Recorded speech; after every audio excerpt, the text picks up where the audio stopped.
Alright mga bro, so for today's video mga bro, ito yung latest update natin dito sa CHB wall natin mga bro. Ayan, ganyan na siya sa kataas. Ayan, so paikot na tayo. So ito yung nagiging bintana natin, yung portion na to mga bro. Ayan, so 0.80 yung bintana natin dyan, yung lapad nyan 0.80. So ang 1 meter yung height nyan mga bro.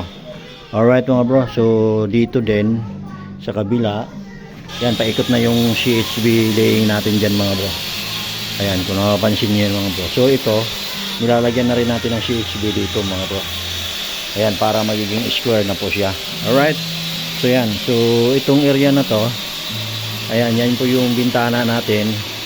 Same size lang siya sa ano na yun mga bro, sa bintana rin na yun.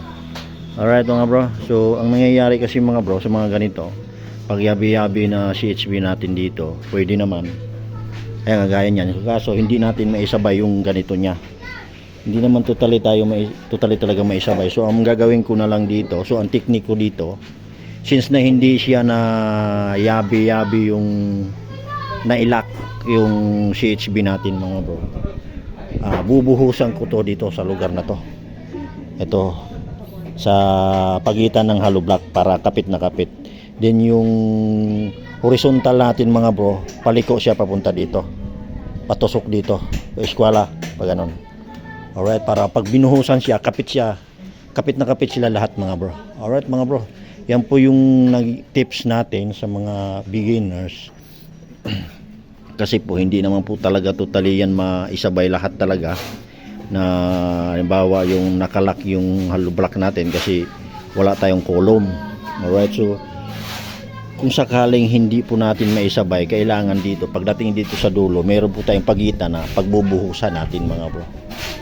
Alright, so yung buhos din kasi, lalong-lalo na kung maisama sa buhos yung horizontal natin na naka-eskwala dito, kapit na kapit din yung mga bro. Parang nakalock na rin yung hollow block natin doon mga bro, pag mga ganong technique mga bro. Alright mga bro, so yan po yung pinaka latest natin. So order ng may-ari, hanggang dyan na lang daw muna yan. So ipaikot ko daw muna yung hollow block, baka daw siya kapusin ng budget. Alright mga bro, mapapag-usapan daw mamaya kung anong na maging problema sa budget. So yun, yan po yung kumbaga, kung once na kinapos siya sa budget, stop muna kami dito. Alright mga bro, susunod na naman pag may budget na. Ayan mga bro, kung nakikita niyo yan mga bro. So sa mga beginners natin mga bro, regarding dito sa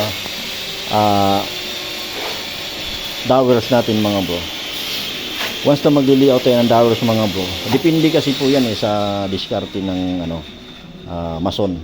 Alright mga bro, sa diskarte ko kasi, magmula dito sa gilid na to 20, then 50 ang pagitan yan mga bro, puro 50 yan hanggang doon sa dulo mga bro. Kaya yan po yung diskarte ko. Kasi itong technique na to mga bro, pwede nyo gayahin, pwede rin hindi gayahin mga bro. Alright, so kasi may kanya-kanya tayong pamamaraan kung anong magandang gawin dito mga bro. Alright, so yan mga bro, yan po yung tips natin sa mga beginners natin na magmamason pa lang. Alright, so regarding sa elevation ng hollow block mga bro, gamitan lang naman natin ng elevation na level hose. Yon, kung saan tumama yung level hose natin mga bro, kagaya nun, meron po tayong reference doon, dadalhin na lang natin dito sa kabila, then sukat-sukat na lang. Yan lang, yan yung pag-level niyan mga bro. So walang karisa-resulti dyan mga bro regarding sa ganong level hose ang gagamitin mo. Accurate na accurate ang level hose mga bro. Alright mga bro, yan po yung tips natin sa mga CHB laying natin mga bro. Yan lang naman yung mga proseso niyan mga bro.